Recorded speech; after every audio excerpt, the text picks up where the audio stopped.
Shalom pemirsa, dimanapun Anda berada, adalah satu sukacita tentunya kita dapat kembali bertemu untuk mempelajari kebenaran firman Tuhan melalui buku pelajaran sekolah sahabat kita, di mana sepanjang satu kuartal ini kita terus membahas melalui surat Petrus yang pertama dan surat Petrus yang kedua. Adalah suatu pengalaman pribadi Petrus, di mana dia menuliskan surat ini yang tentunya untuk menjadi suatu pelajaran kepada kita. Bagaimana Tuhan merubah kehidupan Petrus, dan bagaimana Petrus melakukan pelayanan. Tentu dalam kehidupan pelayanan, banyak tantangan-tantangan yang dia harus hadapi. Tapi dia selalu mengingat panggilan Tuhan. Gembalakanlah domba-dombaku. Dan Petrus tetap terus setia sampai akhir hidupnya untuk berjalan dengan Tuhan, menggembalakan domba-domba yang Tuhan telah titipkan. Begitu juga panggilan sebenarnya kepada kita. Hendaklah kita menjadi terang di tengah dimanapun kita berada. Dan biarkanlah sebelum kita memulai pelajaran kita hari ini, kita dapat mengundang orang-orang yang kita kasihi, sanak saudara kita, anggota keluarga kita, sehingga kita dapat belajar bersama-sama. Dan jangan lupa juga siapkan Alkitab berada dekat kita, sehingga kita dapat membaca secara pribadi ayat-ayat yang kita akan baca dalam pelajaran hari ini. Judul pelajaran kita pada hari ini adalah Panggilan Terakhir. Petrus, sebelum dia mengakhiri kehidupannya, dia menulis juga suratnya dengan tema yang telah ditanamkan dari awal. Hidup kudus dan waspada, supaya jangan terseret dalam kesesatan orang-orang yang tak mengenal hukum. Ya, dituliskan dalam 2 Petrus 3 ayat 17. Jadi Petrus mengamarkan agar kita hidup kudus dan waspada. Dalam kehidupan ini kita harus selalu waspada. Jangan terseret di dalam kesesatan orang-orang yang tak mengenal akan hukum. Yang diangkat adalah sebenarnya hukum Tuhan, yaitu adalah bagaimana dalam kehidupan ini begitu banyak orang-orang yang berusaha untuk mengalihkan hukum Tuhan sebagaimana kehendak dirinya yang mau disesuaikan dengan keinginan-keinginan dunia ini. Kita dapat membaca dalam 2 Petrus 3 ayat 14 sampai 18. Dalam 2 Petrus 3 ayat 14 sampai 18, kepada siapakah Petrus menghimbau? Dan tentang apakah ia peringatkan dalam imbauannya ini? Kita dapat membaca bersama-sama 2 Petrus ketiga ayat 14 sampai ayat yang ke-18. 2 Petrus 3 ayat yang ke-14, jika kita sudah menemukannya, saya akan bacakan. Sebab itu, saudara-saudaraku yang kekasih, sambil menantikan semuanya ini, kamu harus berusaha, supaya kamu kedapatan tak bercacat dan tak bernoda di hadapan Tuhan, dalam perdamaian dengan Dia. Anggaplah kesabaran Tuhan kita sebagai kesempatan bagimu untuk beroleh selamat, seperti juga Paulus, saudara kita yang kekasih, telah menulis kepadamu menurut hikmat yang dikaruniakan kepadanya. Hal itu dibuatnya dalam semua suratnya, apabila ia berbicara tentang perkara-perkara ini. Dalam surat-suratnya itu ada hal-hal yang sukar difahami, sehingga orang-orang yang tidak memahaminya dan yang tidak teguh imannya memutarbalikannya menjadi kebinasaan mereka sendiri. Sama seperti yang juga mereka buat dengan tulisan-tulisan yang lainnya. Begitu banyak juga umat-umat Kristen memutarbalikkan hukum Tuhan ini. Karena kehidupannya, dia juga ingin sama dengan orang-orang dunia ini. Dan Petrus telah mengamarkannya, agar kita seharusnya selalu waspada.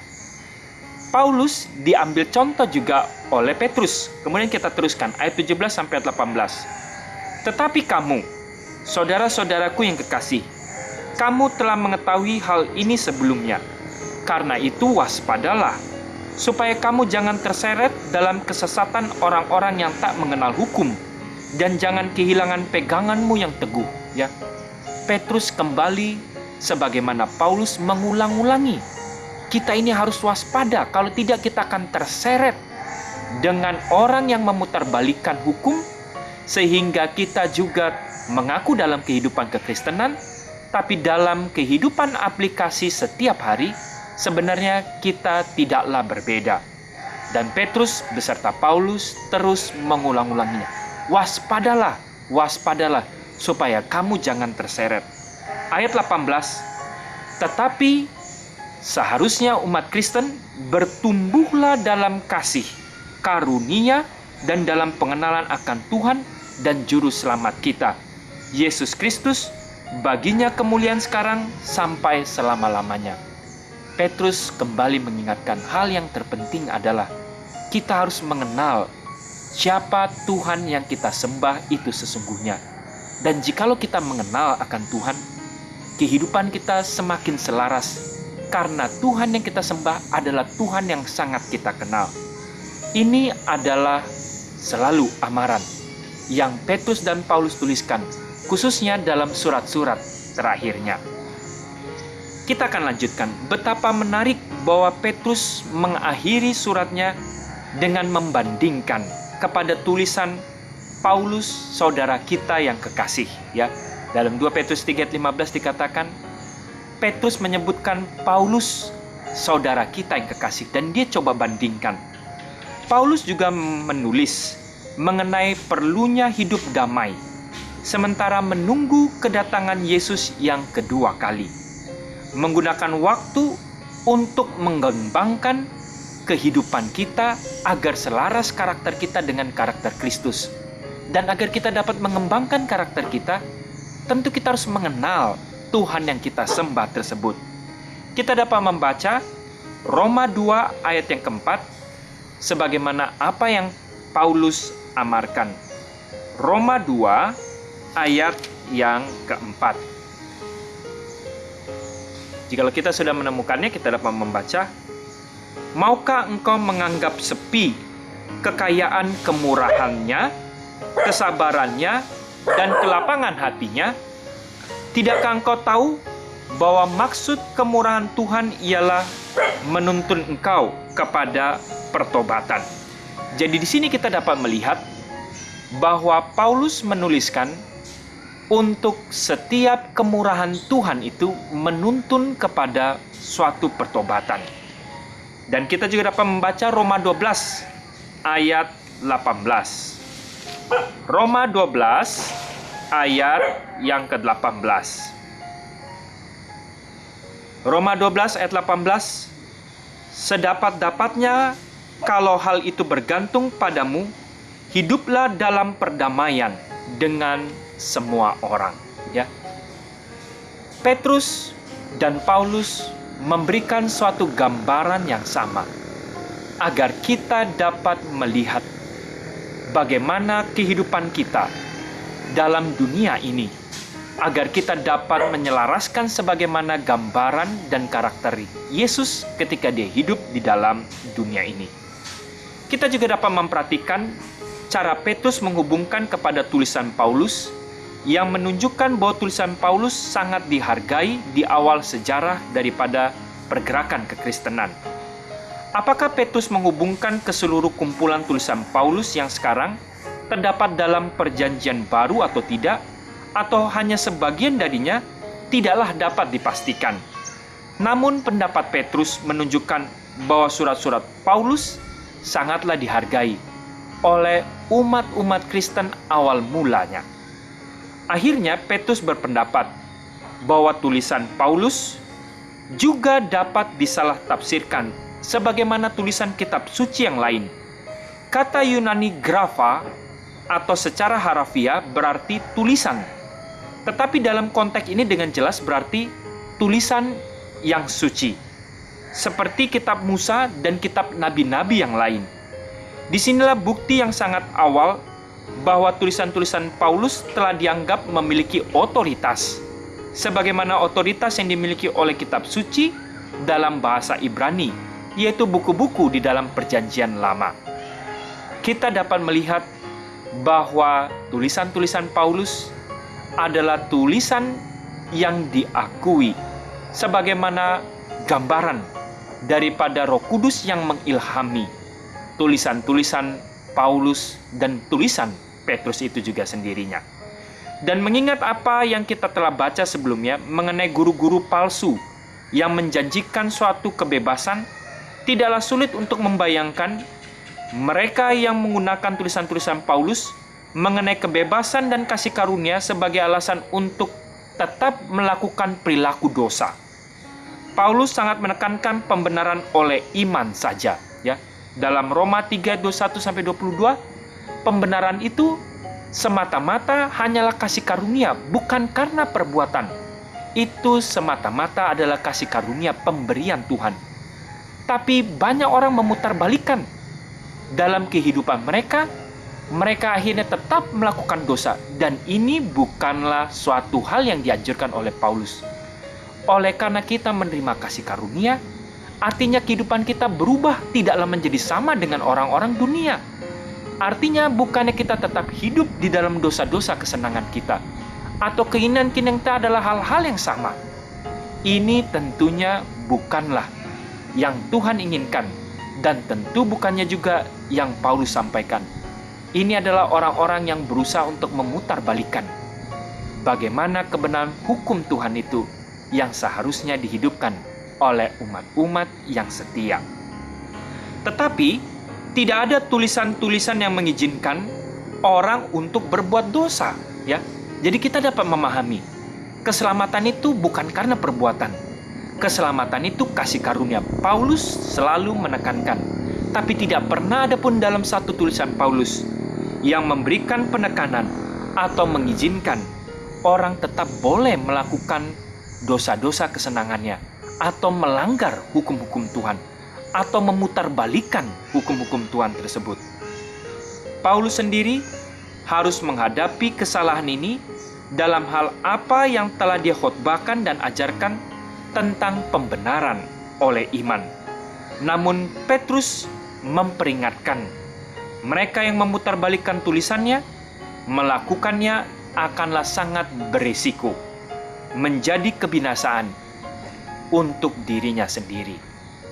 Petrus mengamarkan, jikalau kita memutarbalikkan akan hukum Tuhan, dosa itu akan menuntun kepada kebinasaan kita. Jadi dosa adalah kecintaan akan diri, tidak mau meninggalkan kesenangan-kesenangan diri ini, dan akhirnya mereka berusaha memutarbalikkan akan hukum tersebut. Tentu kesenangan-kesenangan diri adalah kesenangan-kesenangan yang bertentangan akan hukum Tuhan. Jadi biarkanlah kembali kita diingatkan, dosa itu akan menuntun kepada kebinasaan. Saat ini begitu banyak juga kita yang tidak bisa mengontrol selera makan, atau tidak bisa bertarak. Dan hal ini selalu juga dilakukan oleh umat-umat Kristen sekalipun. Dan mereka tidak mau melakukan suatu hal, meninggalkan kesenangan-kesenangan diri ini yang sebenarnya mungkin bertentangan akan rencana atau hukum-hukum Tuhan. Dan akibatnya mereka mengalami suatu kemerosotan fisik, sakit-sakitan, dan sebenarnya itu adalah bunuh diri secara perlahan-lahan. Dan kita kembali diingatkan bahwa jikalau kita memutarbalikan akan hukum, itu akan menuntun kepada kematian. Dan biarkanlah kembali kita diingatkan dalam Roma 6 ayat 1-14, Paulus tidaklah pernah mengizinkan agar kita tetap berada di dalam dosa-dosa kesenangan kita. Kita dapat membaca Roma 6 ayat 1 sampai ayat 14 sebagai ayat terakhir kita. Roma 6 ayat 1 sampai 14. Jika demikian, apa yang hendak dikatakan? Bolehkah kita bertekun dalam dosa supaya semakin bertambah kasih karunia itu? Keselamatan itu oleh karena kasih karunia. Tapi apakah kita dapat bertekun di dalam dosa? Sekali-kali tidak. Bukankah kita telah mati bagi dosa? Bagaimanakah kita masih dapat hidup di dalamnya? Atau tidak tahukah kamu bahwa kita semuanya telah dibaptis dalam Kristus, telah dibaptis dalam kematiannya? Dengan demikian kita telah dikuburkan bersama dengan Dia oleh baptisan dalam kematian, supaya sama seperti Kristus telah dibangkitkan dari antara orang mati oleh kemuliaan Bapa, demikian juga kita akan hidup dalam hidup yang baru, ya. Jadi inilah sebenarnya makna yang sesungguhnya. Kita diselamatkan oleh kasih karunia, tapi kita tinggalkan kehidupan lama kita dan kita dibangkitkan dalam kehidupan yang baru. Ayat 5, sebab jika kita telah menjadi satu dengan apa yang sama dengan kematiannya, kita juga akan menjadi satu dengan apa yang sama dengan kebangkitannya. Karena kita tahu bahwa manusia lama kita telah turut disalibkan, supaya tubuh dosa kita hilang kuasanya, agar jangan kita menambahkan diri lagi kepada dosa. Sebab, siapa yang telah mati, ia telah mati dari dosa. Jadi jika kita telah mati dengan Kristus, kita percaya bahwa kita akan hidup dengan Dia. Karena kita tahu bahwa Kristus sesudah Ia bangkit dari antara mati, tidak mati lagi. Maut tidak berkuasa lagi atas Dia. Sebab kematiannya adalah kematian terhadap dosa, satu kali dan untuk selama-lamanya. Dan kehidupannya adalah kehidupan yang baru. Bagi Tuhan, demikianlah hendaknya kamu memandangnya, bahwa kamu telah mati bagi dosa, tetapi kamu hidup bagi Tuhan dalam Kristus Yesus. Sebab itu hendaklah dosa jangan berkuasa lagi di dalam tubuhmu yang fana, supaya kamu jangan lagi menurut keinginannya. Dan janganlah kamu menyerahkan anggota-anggota tubuhmu kepada dosa, untuk dipakai sebagai senjata kelaliman, tetapi serahkanlah dirimu kepada Tuhan sebagai orang-orang yang dahulu mati, tetapi yang sekarang hidup. Dan serahkanlah anggota tubuhmu kepada Tuhan untuk menjadi senjata-senjata kebenaran. Sebab kamu tidak akan dikuasai lagi oleh dosa, karena kamu tidak berada di bawah hukum Taurat, tetapi di bawah kasih karunia. Biarkanlah sebenarnya kita mengerti dari apa yang dituliskan oleh Paulus dan begitu juga dengan Petrus. Jikalau kita memang hidup oleh kasih karunia, kita hidup dalam kehidupan yang baru, selaras dengan Kristus, dan kita meninggalkan kehidupan-kehidupan lama kita. Inilah yang seharusnya kita mengerti, dan inilah yang Petrus tuliskan dalam suratnya yang terakhir, agar kita tetap setia sampai kedatangan Kristus yang kedua kali, dengan mengisi kehidupan kita menjadi suatu kehidupan yang bertumbuh dan kehidupan yang baru. Kiranya Tuhan memberkati.